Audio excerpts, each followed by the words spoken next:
My name is Tanner Ruff. I'm your host for the evening, but let's give it up for the next comic coming up. Please give it up for the very funny Clint Holt, everyone.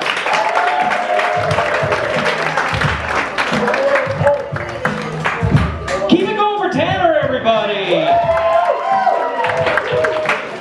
Doesn't he look like a genie if it came out of a vape? Maybe my favorite look of a person ever. It's awesome. So how are y'all doing tonight? Good? Good, good. As some of y'all can already tell by my accent, I used to live in a trailer park. What's up? Can I tell you something though? I miss the trailer park. Trailer park's a good time, because like now I live in a townhouse. And when I bring a girl back, there's like expectations. When you bring a girl back to a single wide, you get the disappointment right out of the way.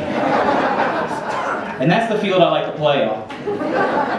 And I like miss my neighbors from the trailer park too. Like I had this really cool neighbor, he was a meth head. And that sounds bad, but when a meth head like lives in an area, they like patrol the area, you know? They're like a neighborhood watch who never sleeps. Yeah. My meth head's name was Chris, we called him Crystal Chris. Good dude. He was a great dude. One morning I did wake up to a commotion and Crystal Chris was fighting another meth head by my car. Turns out that other meth head was trying to break into my car. Not on Chris's watch. I don't know if you've ever seen meth heads fight, but it's kind of like a real life Pokemon battle. I was just up on my neck going, Crystal Chris, I choose you. Use Toothless Bite Attack.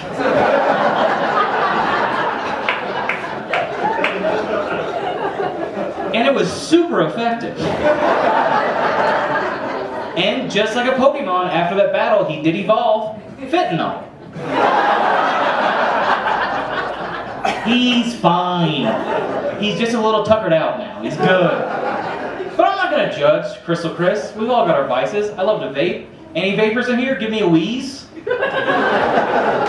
I'm the only one. I love vaping. I like it a lot. But I'm kind of pissed. Because they're trying to ban vapes in Utah, and I'm upset. If they ban vapes in Utah, I'm storming the Capitol. Again.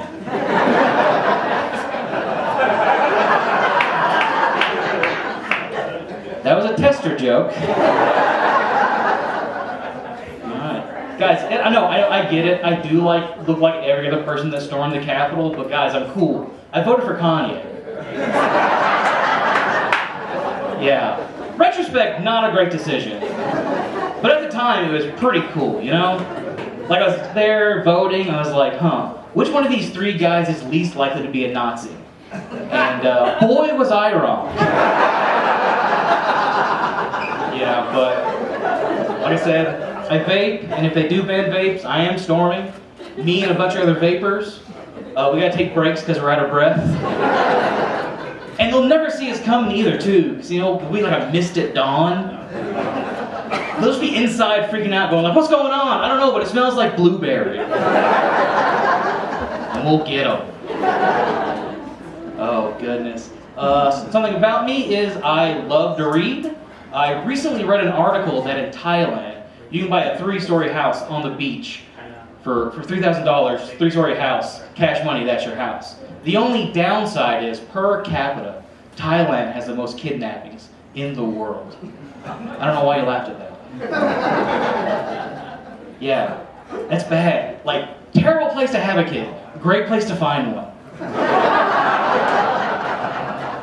Listen, I'm not a bad person. I'm just a van half full kind of guy, you know? Goodness. But I do love to read. I love to read so much that when I watch movies, I turn on subtitles. Big reader.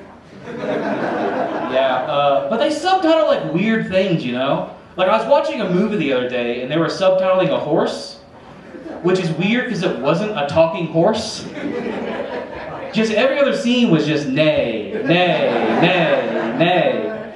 And I can only imagine being a deaf person going like, man, this horse is negative.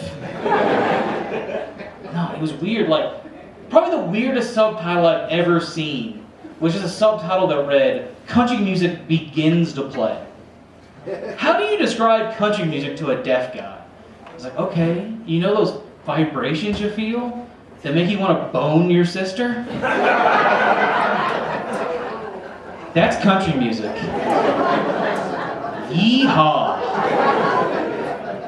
Oh, goodness. Oh. I love watching stuff. The two things I love watching is true crime, but then I get too scared, so I gotta watch baking shows and make myself calm down.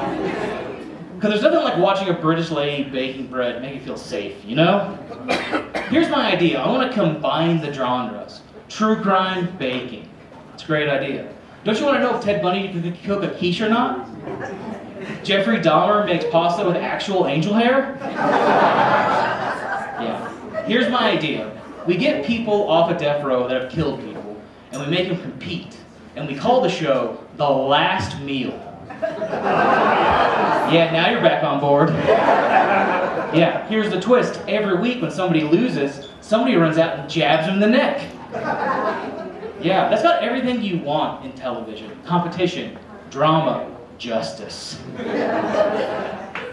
But the only bad thing is that if I make this show, I gotta make sure it goes on like a streaming service, because I don't want commercials. Because commercials are terrible. You know, like I saw, like all ads are just bad. Like I saw a billboard the other day that was for a plastic surgery place, and it was a tummy tuck and a boob lift, and they called it the Mommy Makeover. Ugh, that's disgusting. That's terrible. That's like them advertising for their place, like, hey, you just did something wonderful. You just created the miracle of life. And you should be fucking ashamed of yourself. How dare you? That's crazy. Taco Bell has a new ad out where they're advertising that they're open during the day. Like, hey, come check us out. We're open for lunch. And it's like, shut up, Taco Bell. You're a drunken mistake at best. Here's how Taco Bell should advertise. It should just be like a screen, and a word should pop out and just say, "Are you up?" Because we are, and we're DTF.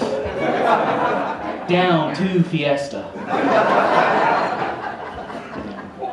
I did see one good ad the other day. It was maybe the best ad I've ever seen in my life. It was an ad for Pop-Tarts. And it was just a picture of a guy on a mountain eating a Pop-Tart. And it read, "Still not the highest anyone's ever been eating a Pop-Tart." That's amazing, right? I bought Pop-Tarts that day. Yeah, that's great. That just goes to show you that you need to be honest in advertising, you know? Like, Bird scooters when it's your third DUI. iPads when you're tired of talking to your kids. Alright, too close to home for some of you. Alright. Hungry Man dinners when she's definitely not coming back. Oh, goodness. I got low self-esteem. Anybody else?